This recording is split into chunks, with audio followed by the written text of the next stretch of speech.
Hello and welcome to a brand new podcast from the Tailgate Society. I think we're going to call this one Old Men Yell at Clouds. This is, like I said, a brand new podcast. I am Tim Johnson.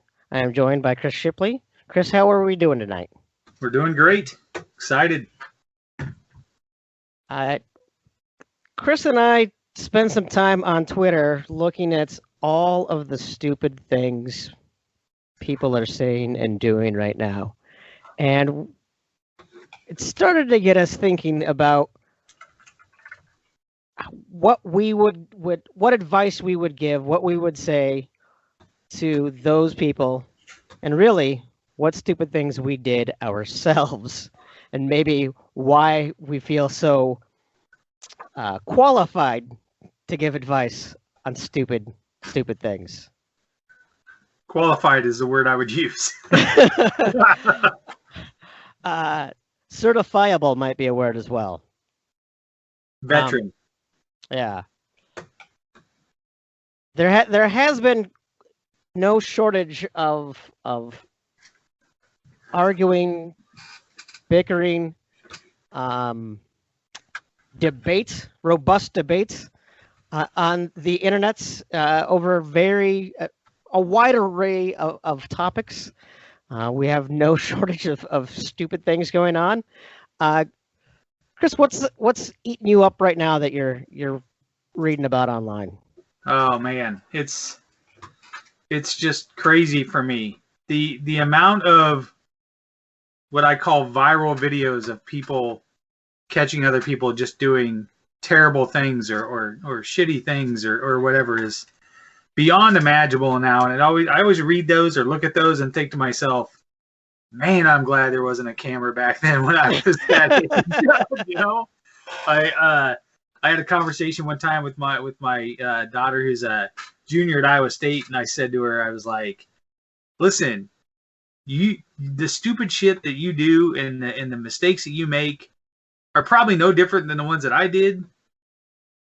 You're just unlucky enough to be in an era where 1,000 people can see it within 30 seconds because it's caught on video, and me, I got away with it because my dad didn't even answer the phone when I would call. So, so you have a daughter at Iowa State. Iowa State is certainly one of those places that we have seen in the news recently. We have seen pictures and videos of parties that are out of control. Nobody's wearing a mask. You haven't caught your daughter in one of these videos yet, right? I have not. No, she claims to be fully entrenched in her apartment and not at 801 or whatever the hell that thing was. It's showing my age. That's what I've been assured of. But, you know, she was pretty locked down for the last 6 months. It was a long spring break for her and I. Yeah. Oh, I'm sure. Yeah, I don't know. I look at this and I get angry and I want to shout at those college kids like, this is why we don't have nice things. Right. This is why we can't get past this. But you know, they're kids, right? So yeah. That sometimes you have to be the adult in the room and realize that they're 18, 19, 20-year-old kids, but they're still kids. They don't think fully through on their reactions, right? And part of that is on the university as well for putting them in that situation. If you really thought that you were going to bring 35,000 18 to 24-year-old kids in a centralized area and they weren't going to party, you're fooling yourself. Yeah, no, I that's true, because as much as I sit there and I say you guys are idiots, I also then stop and go, I would have been that idiot. And there were a lot of times I was a really big idiot and I needed someone that probably would have stepped in. You know, I think the challenge is we've learned a lot over the last 20 years about the psychology and brain development of older adolescent into early adulthood more than we have ever known before. We know that the brain is still developing into your mid-20s. I think it's probably okay to acknowledge what you just said, that without being a helicopter parent, the university have people with decades of experience, decades of knowledge, decades of leadership. Why aren't they making these decisions and being pragmatic about it? Right. Yep. We had a whole discussion. President Winterstein had put out that email that any another lesson that I think a 20-year-old kid doesn't realize, right? She got this email that President Winterstein said that any off-campus gathering that they deemed was irresponsible could be resulting in suspension due to the student code of conduct. Mm-hmm. And she was outraged. How can they do that? It's off campus and so on and so on. I was like, listen, if you think that 10 years from now, when you're working for a company and a corporation and you have that company stamped on your social media as you work here and you work there, that you're not held to the company standards of what they realize, and you make decisions based off of that, you're going to have consequences. And if I hear one more time somebody says, well, it's a free country, I should be able to do what I want, you're absolutely right. It is a free country. But nobody ever said there isn't consequences for your actions. Yeah. I mean, we're certainly seeing that a lot right now. You mentioned the viral videos as we kick this thing off. I don't know how many times a week, probably times a day, we see another video posted of some 50-year-old man blowing a gasket because someone asked him to put on a mask in a private business. And we're learning a lot of times after the fact that Costco Ken or whoever we've made fun of for doing this lost their job as a result. And so, yeah, they do need to learn that those consequences are far broader than who you think you are in your private life. It's not cancel culture. It's consequences of your actions. I go down a rabbit hole so many times on Twitter. It's Twitter is wonderful and terrible at the same time. It's a wonderful outlet to vent off some steam and to find other people that agree with you or disagree with you or whatever. I've met some amazing people on there that are truly good friends. And then there's some nut jobs that just, I think they live in their parents' basement and just wait for people to get on there because they got nothing better to do. But if I've yet to have somebody come back to me and tell me what the difference is of being required to wear a mask than it is for you to get in that car and you went to Costco and had to snap a seatbelt. Yeah. Somebody's got it. It's for the greater good. I can't walk into Hy-Vee grocery store without a shirt on or shoes. Now, if you looked at me, nobody would want me walking around without a shirt on anyways. But that being said, I prefer if you wore a mask. Nice too. Honest people out there walking around. I don't want them walking in there without a shirt on either. Yeah. Yeah, no, that's what I've never understood is, like, it's a lot harder to put on a pair of socks and put on a pair of shoes and lace them up, just the physical effort and the time involved, than it is to slip on a mask. But suddenly the mask is a huge violation when anything else. Plus, I think the risk of transmission with bare feet for a lot of things is lower than actually breathing on people. Right. But we just got so used to having to do the no shirt, no shoes, no service for decades upon decades that I think people don't bother to step back and even try to equate the two. I think right now it's just been a whole lot of arguing, but my freedoms, It's really something that's preventing you any more than any of those other rules that apply. 100%. It's unfathomable to me that we're in this terrible pandemic and the thought of wearing a mask over your face is a trampling of your civil liberties. Yeah, I don't really even understand what rights, like, it's not like you're having anything taken away from you. You're right. Just having to put on a mask. It's not like, it's not like when people get upset that they're coming to take the guns. They're not taking anything away from you. They're just telling you to put on a mask in public. Right. Yeah, and the people that I almost think, I sometimes think when I see those videos, that's got to be staged. Right? Oh yeah, like, that's got to be set up. There's no way somebody is that ridiculously stupid. But then I think to myself, what kind of a loser has to say, this will be a great idea to make us famous, but I'll be the one that looks like a douchebag, right? Like, I want that part in the play that we're going to have today. So that's when I go back and go, no, I really think that dude is just serious. Yeah. Yeah. And the ones that just sit there and tape it, those are the ones that get on my nerves too. Like at some point, I'm just dropping the phone and I'm just going to kick your ass. I sit there and I make fun of them and they get me angry.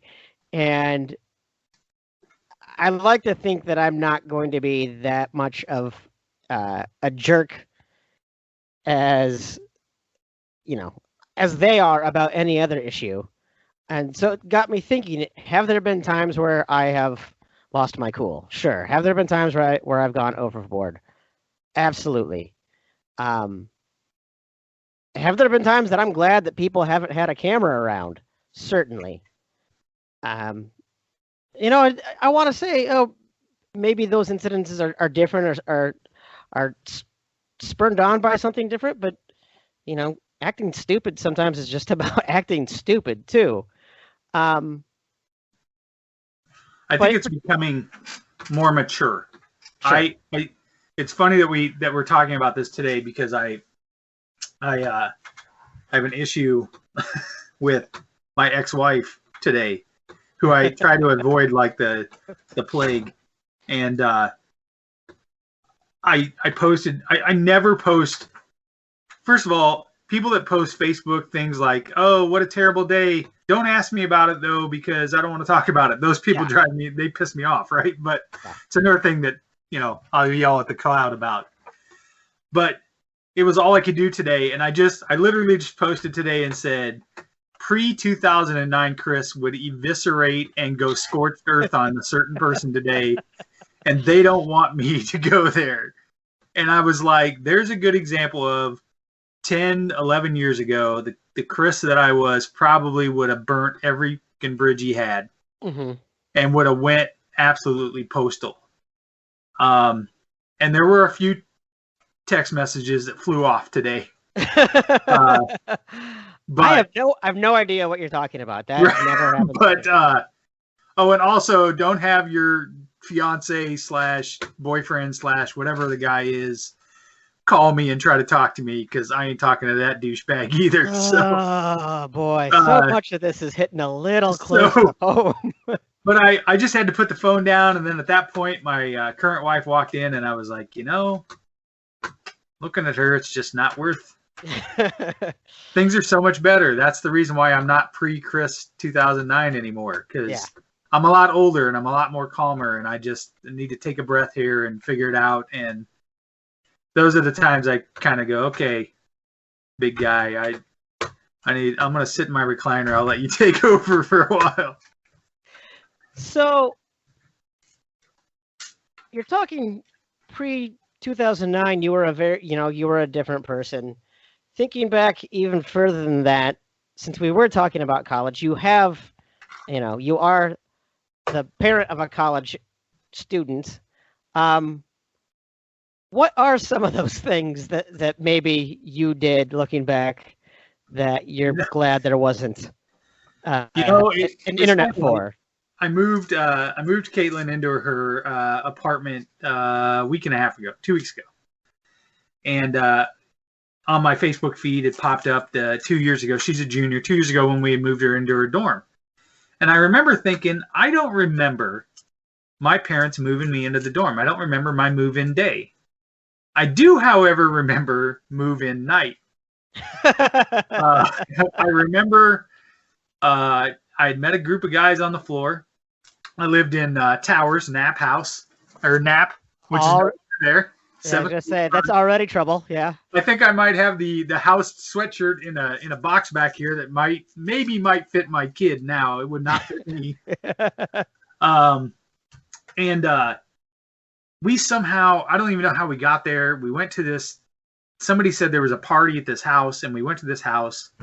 And all I remember was there's this big, huge table in the middle of this living room with a bunch of people playing quarters. That's all I remember.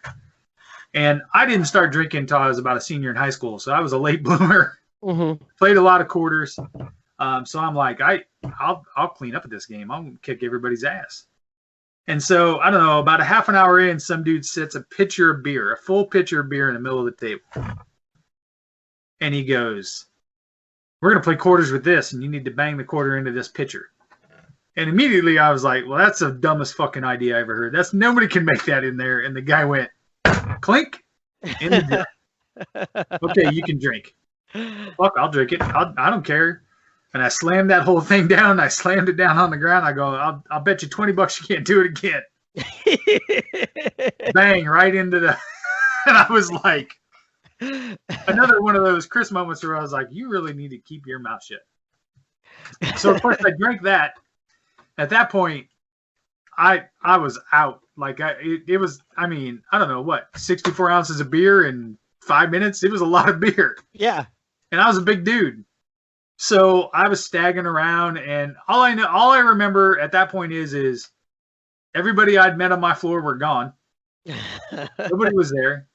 Some random dude in a silver hatchback gave me a ride back to the towers.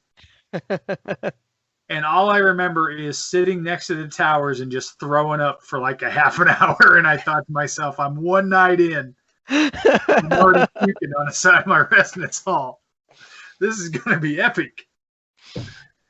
So move-in day, I don't remember. Move-in night, you would think I wouldn't remember. So when you go back to take your daughter there, and you drive by, now thankfully, like you said, towers are no longer there, but when you drive by some of those spots and some of those memories come flooding back, and you're there with your daughter, do you get a little anxious? A little bit. I think she may have heard that story before. My youngest boys probably haven't heard that story. They're super excited to hear this story, I'm sure. But it's more of a don't do what dad did. You should probably do better, right? I didn't make it through 3 semesters, and I got put on academic probation and then had to move home. And there's a dad for you. I got home. I remember getting kicked out of school, and my dad said he was paying for school out of his own pocket. Now at the time, that was like $2,000 a semester. That's chump change back then, compared to what it is now. And he worked really hard at construction. Did it, And I remember he sat me, and I was scared to death. I thought for sure, man, I was gonna get my ass kicked. And all he said was, he was like, well, I always thought I'd disappoint you instead of the other way around. And I was like, oh my God, you can't. That's worse than a beating. So I was like, well, shit. Can't do that anymore. So that's, so then, yeah, when we go around campus or whatever, I tend to tell her those stories to remind her not to do the things that I did. But then I quickly reminded her that even though it wasn't her fault and COVID made her come home early, she technically didn't make it any longer her first 3 semesters. Oh, that's funny. That's funny. Both my parents went to Iowa State, so they kind of have their own memories, and I, both my sisters and I went to Iowa State, and now my sister's kids are at Iowa State.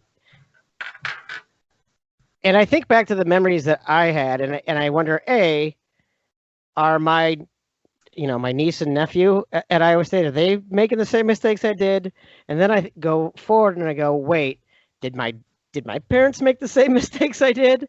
Yeah. Because I've always, to this day, I've always thought that my dad was just a better adult than I have ever been and probably ever will be.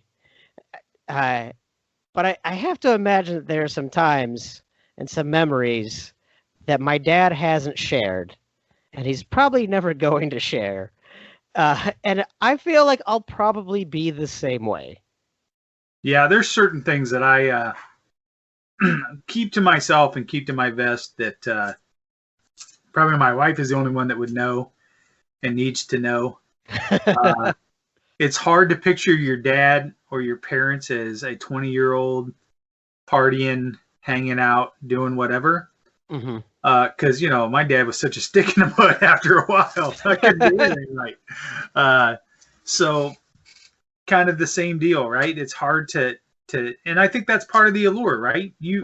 Part of being a parent is knowing that in my mind, I know, like I told my oldest, who's 24 years old, and she struggles a lot with jobs and just keeping her head on straight. And I'll be like, man, I can see you're already making a decision here, and I can see 5 steps down the road that this isn't going to work. Yeah. But you won't listen to me. You know what I mean? And I remember having those same conversations with my dad, where he'd be like, if you just fucking listen to me for 5 minutes, you wouldn't be in the mess you're in. But that's who made me who I am now, right? Yeah. I tell my wife all the time, I'll say sometimes, like, I know it sounds like I'm really hard on the boys, but you think I'm a pretty decent guy, right? And she's like, yeah. And I said, well, that's because my dad treated me that way. Yeah. That's, or my dad, did certain things or whatever. My dad was an 8th grade dropout, worked construction and sold and was a hustler his entire life. But you didn't meet a man that didn't know more about politics, Hmm. didn't know a man that didn't know more about treating people with respect and showing honor and being a man of his word Hmm. and things like that. And if I could live up to half of that, I'd be pretty ecstatic about that. Sure. Sure. No, absolutely. I, and I think kind of what you get to is there's a cyclical nature to all of this stuff, that you can see things coming because you've been there.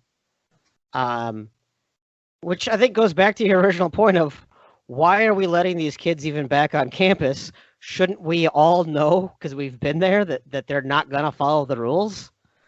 And they've had 6 months to come up with something. That's what Yeah. slays me. Yeah. When they shut everything down and you could see the trend of what was happening. We weren't getting any better. Mm-hmm. And then we started to open up. And I think that gave people a false sense of, well, it is what it is. And to be 100% honest with you, there's times that I don't sit here and go, maybe it's not as bad as we think, Oh, sure. And I don't personally know anybody. I know a few people, but I don't know anybody that I've seen get super sick or that's Mm-hmm. tested positive. Mm-hmm. And there, how many times do I walk through my local Fairway and go to the grocery store 3 times a week? I mean, all you can do is minimize risk. I don't think that you can shut everything down. But when we did shut down, where were all the smart people trying to come up with a thing that was going to get us out of it? Because I don't think they did that, and that's the missed opportunity. And even with back to school now with high school, my 2 sons are special needs, and they go to a Genesis program that is like a work study program and things like that. But if they go 100% online, they don't have any program for them. Yeah. And it's been 6 months. How do you not have a program for them? How do you not have, again, we're talking about dads. My dad would always tell me, that's a great plan. You better have a backup plan. Yeah. Like, okay, so you're going to do this. What's going to happen if that doesn't happen? Well, that won't happen. Well, really? Do you know that? Because I don't know that. And you damn well better have a plan for it. Yeah. I mean, here we are. My daughter's school is supposed to start any day now. And I say any day now because I'm still not certain that we know what day it's going to start. And they keep on having emergency meetings to have to pivot from what the last meeting told me. And so I'll watch one online thing about what the next steps are for going back to school. And then like literally 2 days later, they'll send an email saying, oh no, we're doing this differently, or we're doing this differently.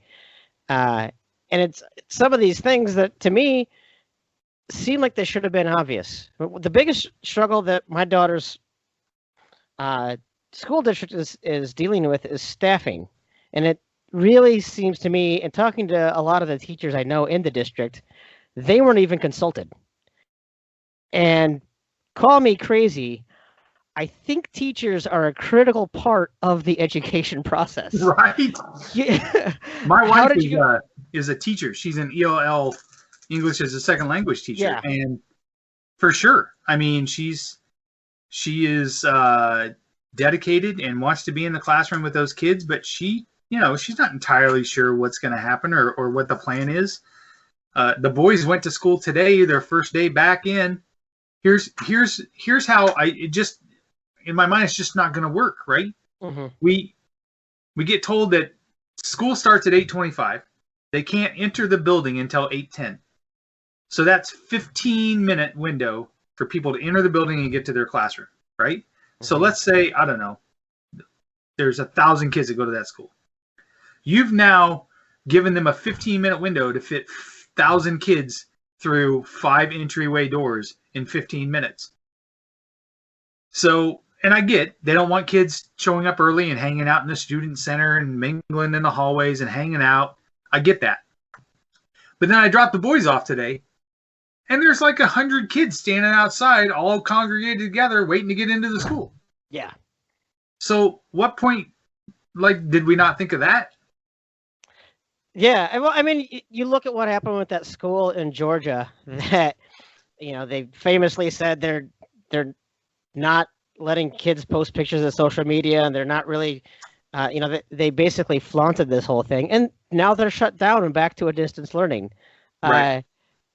It feels like this should have been something that again, adults should have been able to see coming, but sometimes I think we all just tend to get blind to reality when we are focused on either optimism or just tunnel vision towards what we want to happen. Yeah. I'm not really a believer in the secret, right? The whole idea of the secret that you can will something into existence just by focusing your energy on it. But it sure seems like people want to believe that they can get this thing to go away and resolve itself by just plowing ahead anyway. I mean, if that was the case, I'd be sitting Saturdays in Jack Tri Stadium drinking beers and watching the Cyclones. Yeah, absolutely. There's not a thing that I'll tell you right now. If you think I'm a nut job now, if we don't have some kind of sports in the fall, I will be unbearable. I will not be able to handle it. It's the only thing that's keeping me off edge. No, I hear you. But that's, you're exactly right. Willing it into existence isn't going to happen, and sticking your head in the sand and hoping that it goes away is not going to happen. In the words of, Trump, it's not just going to disappear. Yeah. So that's not reality. We're not living in reality here. Well, why don't we go ahead and take a break? We'll hear a little word from our sponsors, Deadeye Barbecue Sauce. You can find them on the web at deadeyebbq.com. They have just recently launched 4 new super fruit flavorings. I have not gotten any of those yet, but we'll go ahead and let them have a word, and we will be back in a bit. Back when I started Deadeye, I knew I wanted to innovate the barbecue game. Since day one, we've offered a premium barbecue product unlike anything else on the market. Great Aunt Irene had something special tucked away on a recipe card in her cupboard, and there was no way we weren't going to do something about it. So we decided to take it one step further, introducing Deadeye Superfood Barbecue Sauce. We've got 5 new flavors: Graviola, Acerola, Pink Guava, Acai, and Dragon Fruit. They're the first of its kind, and they're packed with flavor. Find it at your local grocer today or at deadeyebbq.com.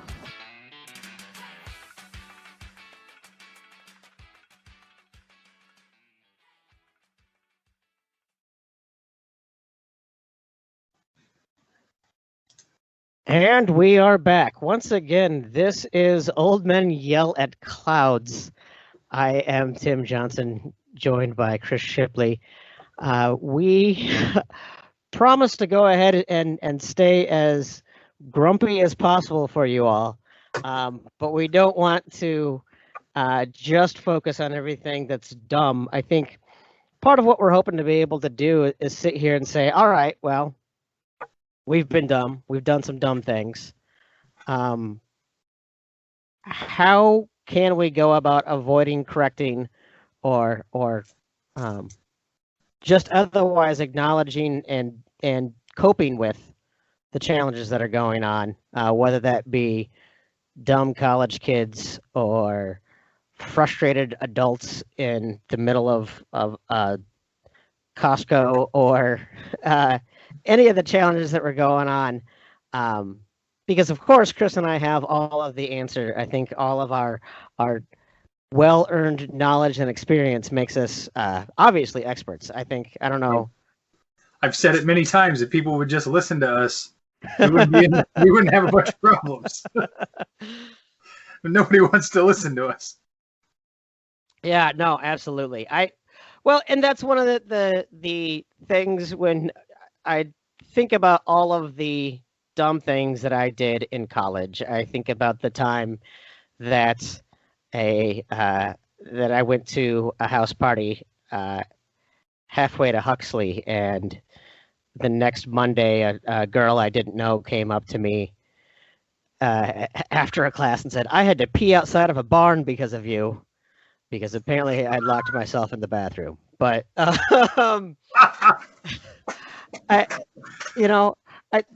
are those things where I'm, maybe I don't want to tell those stories, and I don't know how many stories should be a cautionary tale, or how many of those are things that people just kind of have to learn and suffer through on their own. And I think, that's definitely a balance right now with some of these things.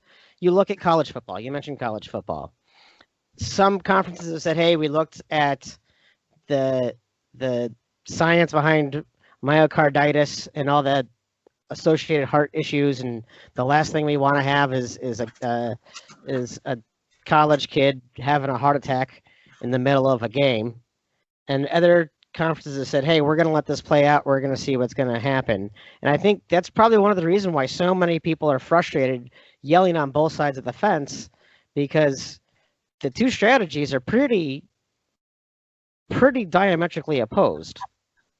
Yeah, my only question on the groups that aren't playing are, none of that's going to change in the spring when you're going to play in the spring.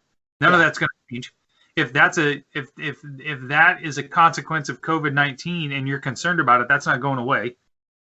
The other part of that for me is CTE is a hell of a lot more prevalent and a chance to happen. Sure. And that, and you were willing to risk that for those kids. That's what I don't fully grasp, right? I think the Pac-12 is nobody cares what the Pac-12 does. The Pac-12 doesn't even care what the Pac-12 does.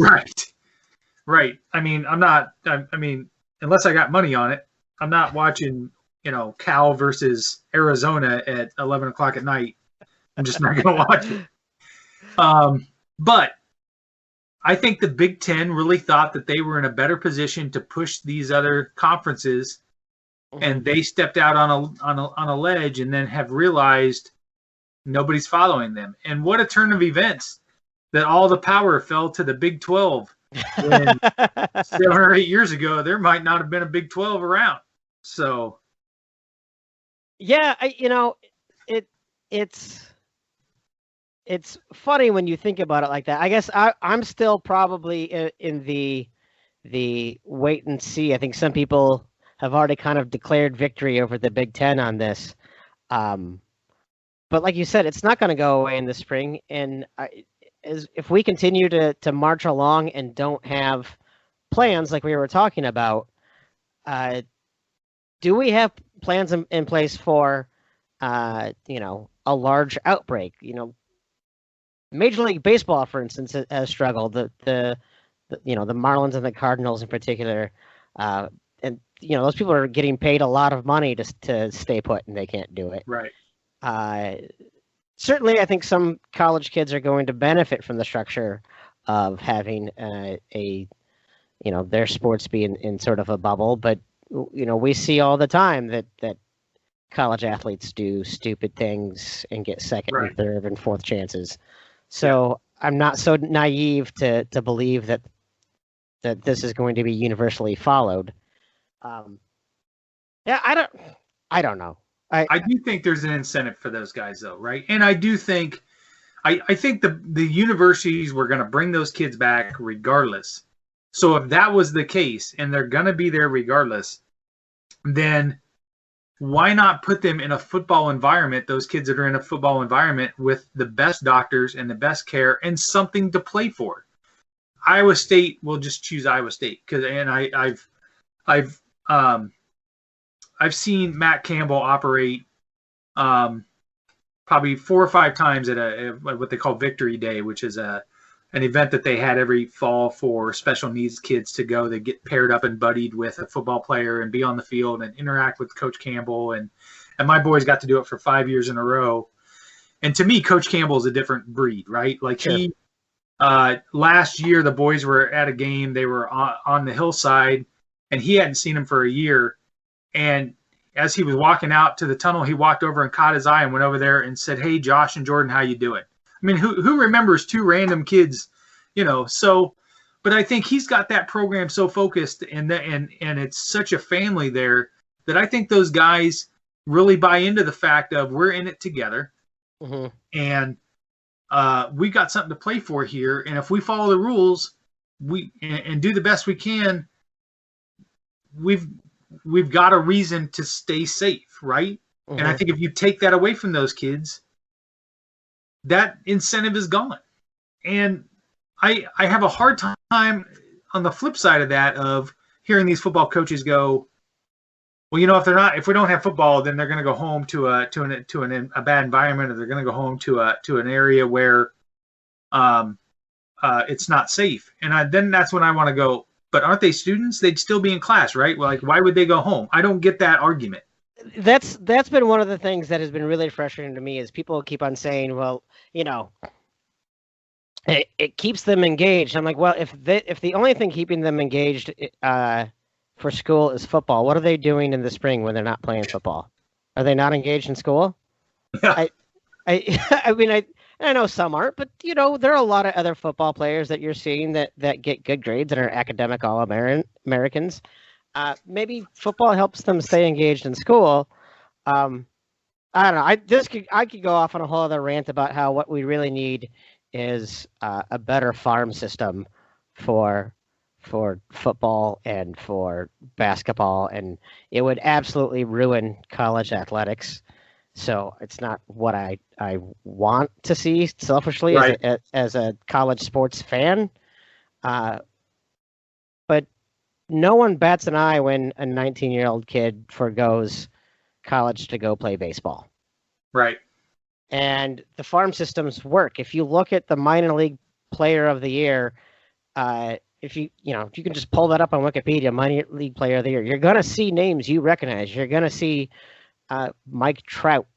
You're going to see, Justin Morneau, I think, was on there. Maybe not. But Joe Mauer. You're going to see these names of players that hit it in the minors and made it big in the majors. You look at the NBA, you look at the G League, there are like 3 guys that won G League MVP that made any type of even dent into the NBA, because the real talent that is that level below NBA isn't the G League, it's college. Yep. There's 8 Cyclones playing in the NBA playoffs right now. 7 of them went the G League route. Yeah. And 3 of them are playing major minutes. 4. Well, not anymore. Mariel Shea got eliminated yesterday, but yeah, that's true. Niang and Morris and Thomas all played G League or semi-pro and are making major contributing minutes now. Yeah, but I don't think it was really a matter of them coming up through the G League. Matt Thomas, came through Europe, and I think that's a viable option. Niang, it was about getting drafted and having to go back to the G Right. League. Yeah. Right. So Yeah. it's really been more a matter of this is where we stuff players who aren't ready to go than it is about where we develop players to bring them up. Yeah. Yep. Yeah. No, 100%. We could go round and round about whether or not a farm system is better than college ball. That's for sure. So it eliminates the farce of one and dones. I can tell you that. Yeah. Yeah. So. Yeah. I don't know. And then Kansas would be decimated, and I'd be perfectly okay with it. Yeah, absolutely. Absolutely. They'd still have Perry Ellis.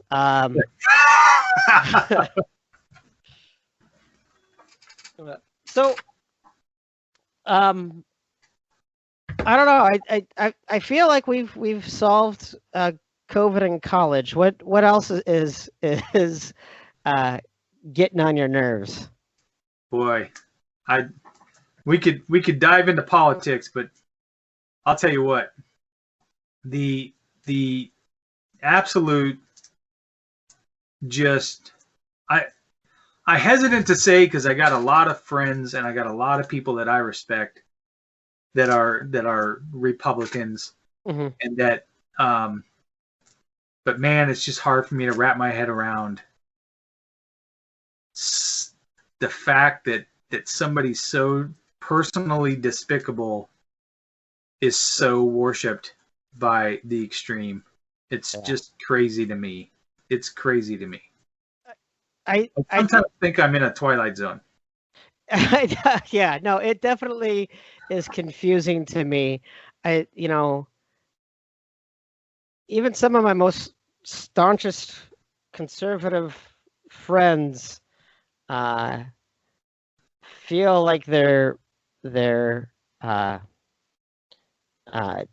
taking crazy pills as well, but yet they're not doing anything to change it or address the most radical within.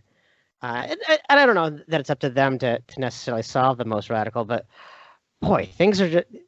You look at all of the challenges to our election process right now, and that's really scary shit.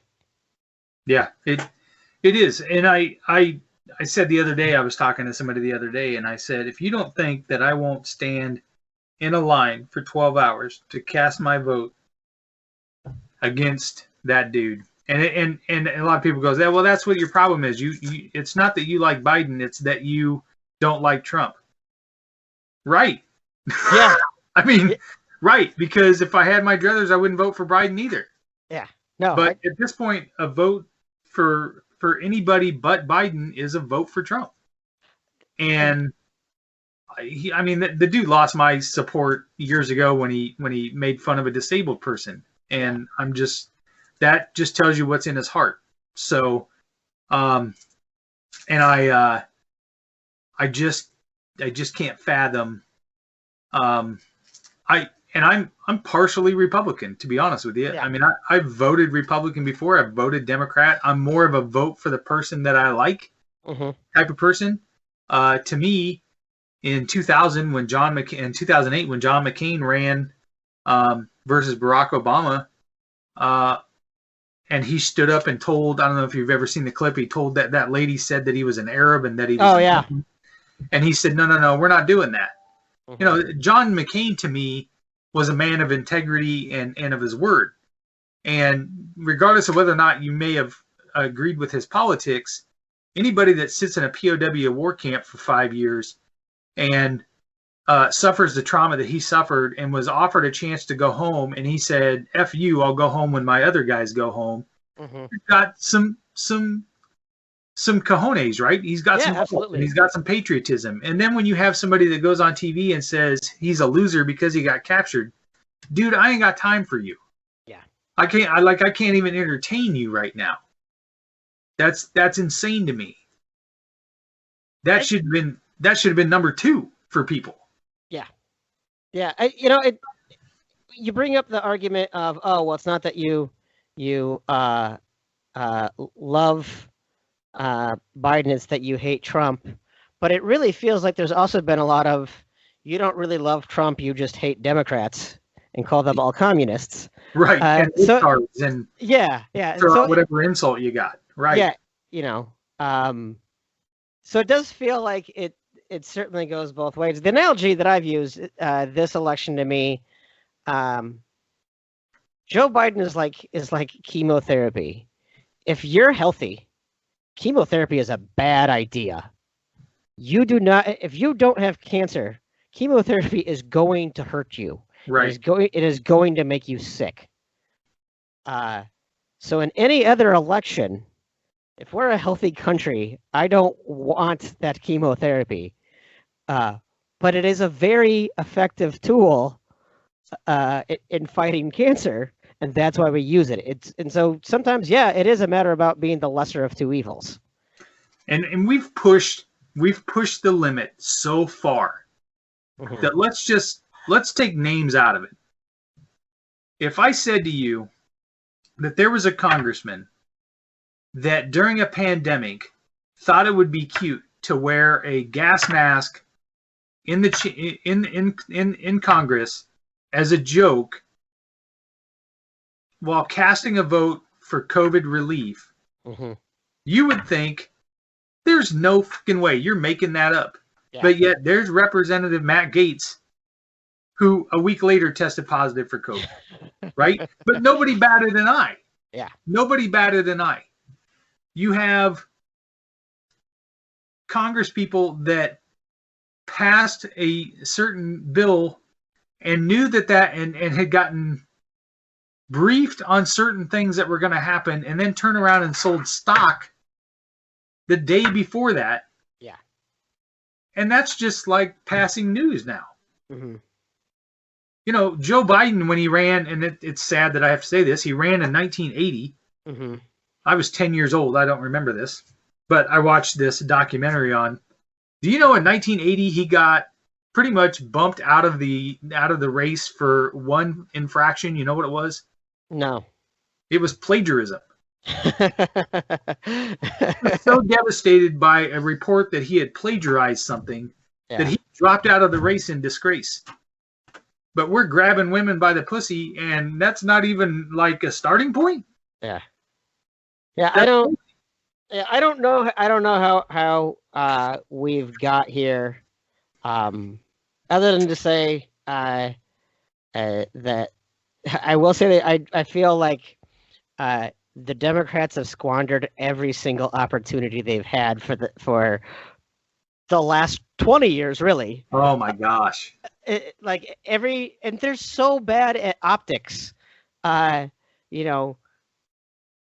Trump says something outrageous, and Nancy Pelosi just looks like a very disappointed mother, and not like anyone who is actually supposed to be leading the checks and balances of executive power. If the Democrats had even a remote pulse of a decent leader, it would be a landslide. Yeah. I said every chance I get, I said since 2016, you can squarely blame Trump's administration and the fact that he's president squarely on the Democratic Party, because they nominated somebody that was so despicable, right or wrong, in people's eyes, that they looked at that dude and said, I would rather vote for him. As clearly as maybe she was qualified, she had so much baggage. They had just dumped so much baggage on her, so much, that she couldn't get out from under it. And the fix was in, because from the very beginning, I mean, when the sitting vice president, Joe Biden, doesn't run, and the incumbent is done, and only 3 Democrats decide to run for president, that's unheard of. And 2 of them were people I never even heard of. Yeah. Yeah, I think that they thought the fix was in, and they were just going to run her through. And she had so much baggage and so much despise from people that he won. Yeah. And I'll tell you how bad of a train wreck that guy was. He made Ted Cruz look like a legitimate option for me.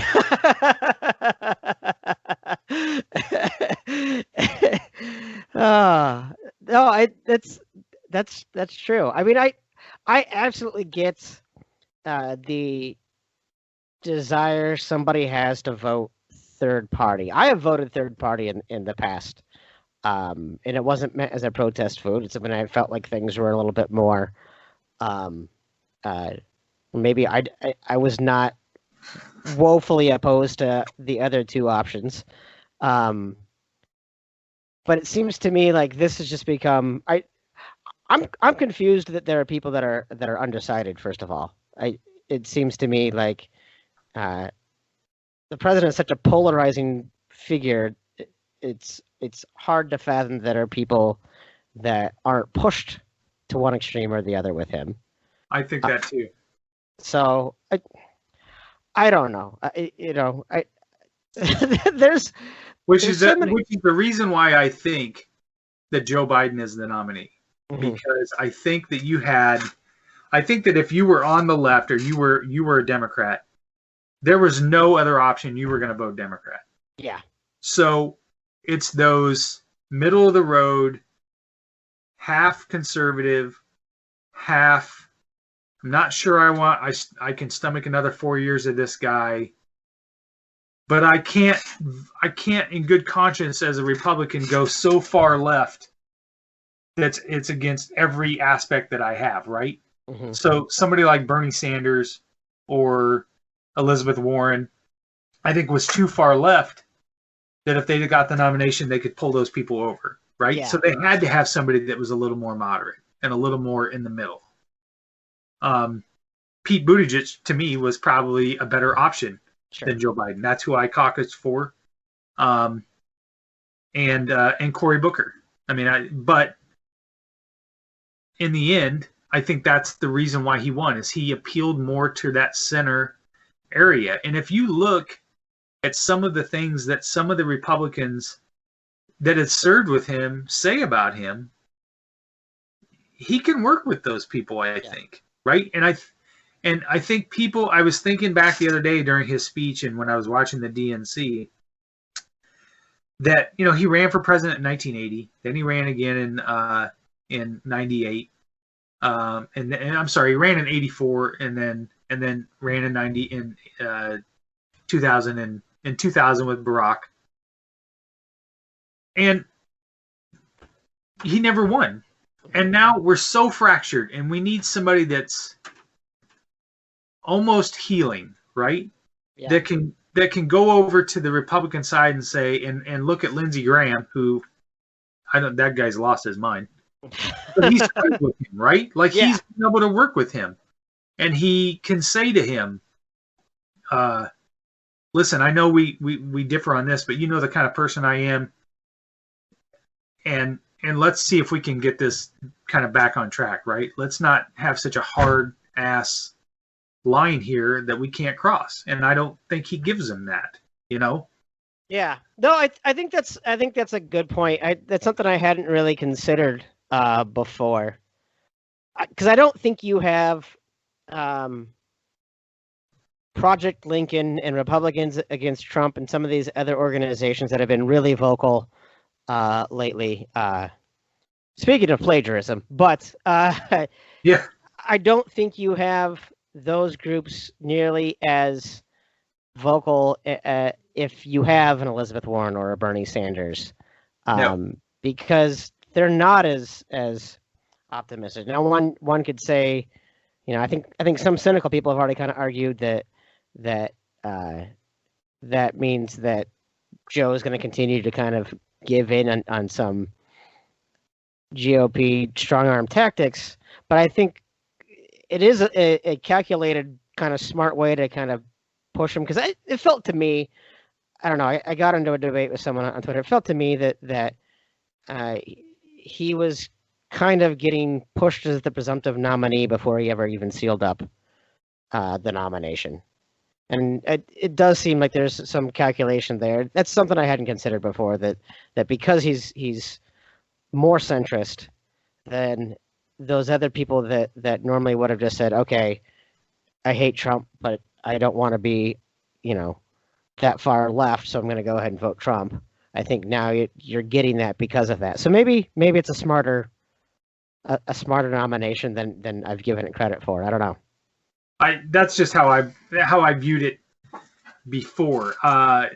Is that I do think that there's, if we, just like, if I think if, well, 4 years ago is a good example for me. I had made a decision that I had evolved a little bit more towards the conservative side when it came to fiscally conservative and things like that. Mm-hmm. I'm also more of a social moderate. I believe that gays and lesbians should have the same rights to marry whoever they want, just as I do. Mm-hmm. I believe in the sanctity of life, whether it's from conception or the death penalty. So I'm kind of a guy without a party, to be 100% honest with you. But I entertained, and I had really supported John Kasich. Yeah. But for me, the way I rectified it was I voted for Hillary Clinton, but then I pulled full Republican ticket on the other side to keep her in check. Mm-hmm. Now, in hindsight, I look at that and think that was a terrible fucking idea. Every one of those are spineless jellyfish who, saw Trump sell our country down the road and didn't stand up for what America believes in. Mm-hmm. So guess what? Pulling full blue this time, and I don't care who knows it.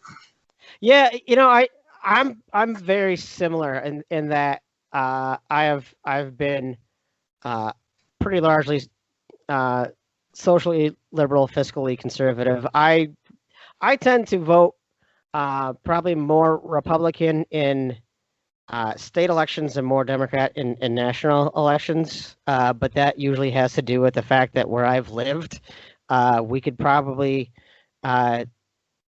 we already have some pretty good liberties. And now I'm more concerned about how my tax dollars are spent. Whereas on a national, I think on a national scale, there's still a lot of opportunities for us to be more socially conscious. So that's probably how I split it down the middle. But not just the way the president has acted, but the way that the party has fallen in line and it hasn't held him in check. I think people think that I'm a liberal because I constantly rag on Republicans, and I'm not. What I say is they're like the Yankees. I hate the Yankees. It doesn't make me a Boston fan. I'm not a Red Sox fan because I hate the Yankees, but I hate the Yankees. Right. To me, those people aren't Republicans, though, right? Yeah, that's true. People like Jim Jordan and Donald Trump and Matt Gaetz and that whole crew of fanatic, they're not Republicans. They're just not. They don't believe in they're so fringe right. It's crazy to me. Yeah. It's crazy to me, and they don't represent what I believe to be the Republican Party that I think of when I think of Ronald Reagan and George Bush. Those aren't it. Bob Dole. I mean, that's just not it. So, yeah. And it'll be interesting to see what happens if he loses. What happens with that party and how that evolves? Yeah, no, that will be. Or will they become more what they used to be?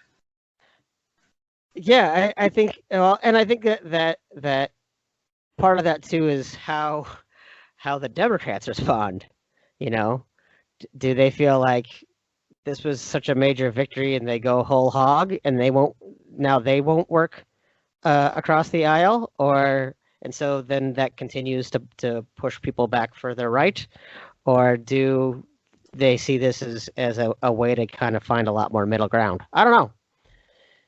They've hijacked, I think, the angry person and what people are angry about, and I'm angry about it too, right? Yeah. Like I think that sometimes we're oversensitive to things, and I think that we sometimes, but that's not a mantra for me to then change how America works. That's not, that's not how that evolves. it's back to what we talked about before. It's not cancer culture. It's back to your consequences of your actions. Yeah, You know? I thought it was interesting that the as part of the Republican National Convention, they've been focusing and talking on protecting First Amendment rights and decrying cancel culture. And I just think you have, you know, half of the legislative branch, the executive branch, the judicial branch, over half of the state governors. You already have control. If you're worried about censorship and First Amendment rights, you are the government that Right. you feel is censoring you. Like there's a disconnect there. I quickly also want to remind people, speaking of that it was the Republican administration that shut the economy down. Like they're all bitching and moaning that, you know, we didn't get back to work and we did all this stuff, but I don't remember Joe Biden marching in there and giving that order. Yeah. So, you know, and I don't blame President Trump for the virus or whatever else, but if you're a man who you say you are, and he stood up there 4 years ago in his little acceptance speech and said, when the crisis happens and there's bad things that are happening, who would you rather answer the phone? Would you rather have Hillary, or would you rather have me, who's going to be strong and take care of America? Okay, dude. Well, that's what you said you were, and you dropped the ball. Yeah. You dropped the ball. Yeah. And his fake tough guy, I'm a big man. I'm going to tell you something. Men don't gas innocent people and then grab a Bible and march down the street like you're some fake ass tough guy and then stand in front of a church and take a picture. Okay? A tough guy is owning up to his mistakes, looking at the camera and saying, I fucked up. I'm going to take care of it, and I take responsibility. That's what my dad taught me. Is you take responsibility for your actions and you be a man about it. And he's not a man. When you sulk away and you can't take the hard questions from a smart female reporter and you don't respect that, you're not a man. Absolutely. Yeah, absolutely. Well, I think I had a little bit too much vodka here. I don't know. Well, I think we're probably at about time. We've covered an awful lot, but we still have plenty more that we can complain about. So I don't feel like we've spent it all yet. Is there anything we kind of want to close out with? Any positive light or anything you'd want to go ahead and focus on and end us on a good note? You know, let's tell one funny story to end it, each of us. Maybe we can come up with one. Yep. You know, I'll throw this out here. Teased it a little bit today. I got a great graduation story. I remember I was finishing college last semester, and I went into my advisor. Well, first I switched majors to political science because I'd gotten kicked out for grades at one point, and I came back in and I asked the lady, I said, what's the degree I'm closest to? And she's like, what? And I was like, what? Let's look at my options here, all right? Because I've wasted 2 years. And she's like, oh, I don't know, you're X number of degrees from a poli-sci degree. And I was like, sign me up. Sounds good. Let's because my dad always said, college degree will get you through the door. Doesn't matter what you do. You go learn how to run a business, and I'll show you how to make money. That's what my dad used to say. Yeah. So I get to my last semester, and I've realized I'm missing a science credit, and I can hate science. So I get signed up for this Physics 101, the science for the non-scientists. That was the name of the class. And I think I went 3 times out of the entire semester, all exam times. Yep. I go into the final. No idea what I'm doing. No idea what's on this final. It's a physics final. I have no idea. I'm done in 10 minutes. I already know this isn't good. And, this is 1994. You can't log in and look at your grade. You have no idea. Yeah. So I walked out of there having no idea if I passed that final or not. None. and a week and a half passes, and I don't bother to call and check because I don't know the answer, right? What am I going to do? Go tell my dad that I didn't pass this final and I didn't graduate? But again, like we talked about before, what did I do? I just stuck my head in the sand, hoped it went away. So day of graduation, we get in the car, we're driving to graduation. I'm married at the time to my first wife. Her parents are in the car behind us. We got like 20 people going to this college graduation. I don't know that I passed this final, that I'm graduating. I have no idea. The most uncomfortable, scared 45-minute car ride of my life. Because I'm like, what do I say if I go in there and my name's not on this list? Like, and I'm thinking to myself now as a dad, if my fucking kid drove me all the way up there, my first question would be, what are you thinking? Like, do you have an exit plan here that if you go up there, you don't know if you graduate? Like, what? I can't believe you made me drive all the way up here. So I go in and I'm like, I'll see you guys later. You go to your seats. I'm gonna go get my cap and gown. And I walk in and they have all these chairs lined out with names. And I walked over and there was a chair with my name on it, and I was like, oh, thank God. So that's my graduation story from Iowa State. But, like, you can't stick your head in the sand, right? Yeah. Sometimes there's tough things and you got to just man up and you got to accept them and find out. And whatever the answer is, you take the punches and you roll with it and you move on, and it makes you who you are, right? But I look at that and go, man, that was really dumb. That was not smart. Oh yeah, no, that's impressive. I don't think that I would be able to handle that anxiety. I think I'd have to know ahead of time. I don't think I could have handled it. I mean, I do remember after my very last final ever. I was a winter a fall term graduate, and so I went out and did snow angels right in front of Parks Library because I was so happy to be done. And then I hugged a random, I don't know if it was a professor, if it was a woman that worked at the library or whatever. I ran over and I shouted, I'm done, I'm done, I'm done. And she said that was nice, and I gave her a hug. So, but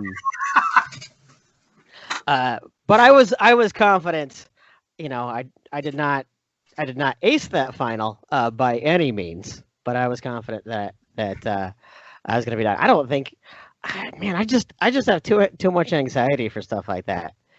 I don't know how I did it because I have high worry problems as it is.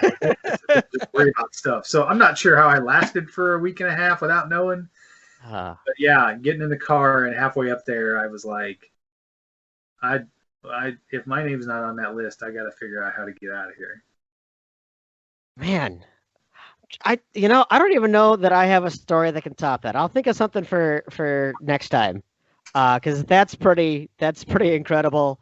I'm just picturing you just sitting in a car, just trying not to sweat profusely, trying to just act cool, like everything's fine and this is normal. But well, you can add to the picture that it was an old bench seat in the car, so we had family in the back seat. So it was my dad, me in the middle, and I was probably pushing 350 pounds, so I was sweating profusely anyways. Oh, that's awesome. Awesome. All right. Well, I'll think if I can come up with one for next time. But no, I think this went well. We'll keep on thinking of things that we want to complain about. Once again, this was Old Men Yells at Clouds, brought to you by the Tailgate Society and sponsored by Deadeye Barbecue Sauce, the best damn barbecue sauce in the world.